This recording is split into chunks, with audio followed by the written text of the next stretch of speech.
Mr. and Mrs. Crisp were very meek during their journey home. They knew that their terrible adventures had all happened because they'd been so eager to explore the islands, and they knew of the dangers that Oliver had braved to rescue them. "No more exploring for us," they agreed, sitting with Oliver, Iris and Mr. Culpepper beside the campfire that they had lit on Cliff's Head. But Oliver knew they didn't mean it. After all the thrilling new things they'd seen, they would soon be itching to go exploring again. They wouldn't even have to worry about money anymore, because the old trunks which they'd dragged out of the watermole to use as seats around the fire turned out to be stuffed full of Spanish gold. For the moment, though, they seemed very happy to be safe and back with Oliver again. And they were happier still a few days later when Cliff waded into Deepwater Bay and they saw their house and the dear old Explorermobile standing where they had left them. Oliver wasn't happy, though. He was glad to see dry land again, but he didn't feel the surge of joy he'd felt when Dad drove them down the lane to their house that first day. He still wanted a home just as badly, but he wanted something else now too. He wanted to be with Cliff and Iris. He was going to miss them. He would even miss crotchety Mr. Culpepper. So he stood quietly watching while the shore came closer and his mum and Dad did a happy-to-be-home dance on Cliff's golden sand. And when they said, "Look, Ollie, it's our house," and "Aren't you glad to be back?" he nodded and said that he was, but Mr. and Mrs. Crisp could tell he wasn't, and they looked solemnly at one another. They both knew how sweet and sad it can be to want two different things so completely.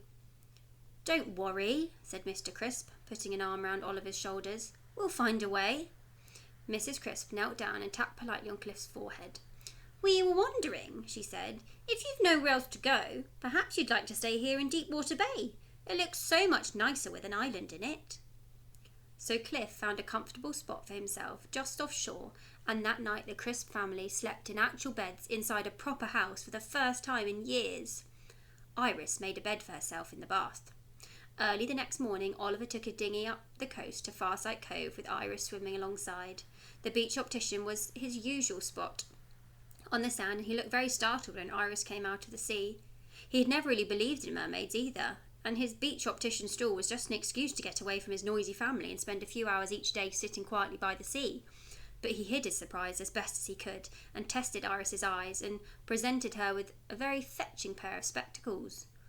"Wow," she said, gazing about her at the cliffs, the sand, the sea. Suddenly everything looked very sharp and clear. She wasn't sure she liked it, though she supposed she would get used to it in time. "So that's what you look like," she said, peering at Oliver through the thick lenses. "Oh." "What do you mean, oh?" asked Oliver. "Nothing," said Iris. Meanwhile, Mr. Crisp had been drawing plans on the backs of old envelopes, and Mrs. Crisp had been telephoning local builders and asking if they would accept payment in ancient Spanish doubloons. It turned out that they would, and soon the Crisps' old house had been dismantled and rebuilt on top of Cliff. "It's the best wig a rambling owl had ever," he said delightedly when it was finished. Of course, that meant there was no longer room for the watermole, but the old submarine wasn't really suited to being out in the open air anyway, and its timbers were beginning to crumble as they dried out. So they carefully lowered it to the bottom of Deepwater Bay, and Iris set up house inside it. When Oliver came home from school in the afternoons, he'd often dive down to visit her, holding his breath for as long as he could to see her latest improvements. Now that she could see clearly, Iris had grown rather house-proud, and she had gathered odds and ends from the seabed to decorate her new home. Oliver thought that the old toilet bowl she had on display in the centre of her kitchen table looked rather odd, but she arranged such a colourful collection of live sea anemones in it that he had to confess it brightened up the place. She had also hung several mirrors, which Oliver noticed were all cracked, but he was too polite to ask if she'd been singing. The more she showed him, the faster he'd nod and approve it all, as his cheeks went redder and redder from his lack of air. But Iris was always pleased to see him making the effort.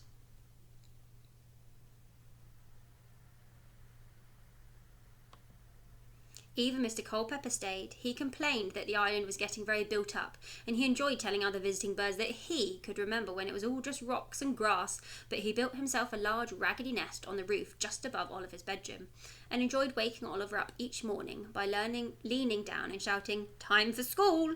through the window. Oliver didn't mind, though. He enjoyed school. Mr. and Mrs. Crisp have made a little bridge to link Cliff to the mainland, wide enough for the Explorermobile or the cars of visiting friends to drive across. But it isn't a permanent bridge. It can be folded back onto Cliff's shores whenever the Crisps want to remember. that they really do live on an island, and sometimes in Oliver's school holidays or on other days when they just feel like it, they say to Cliff, "This feels like an exploring day." Then they fold the bridge away and Cliff wades off in search of strange seas and forgotten coves, with Mr. and Mrs. Crisp safe and snug in their living room, Mr. Culpepper keeping watch from his nest, and Iris and Oliver riding on the beach. It is by far the most comfortable way to go exploring.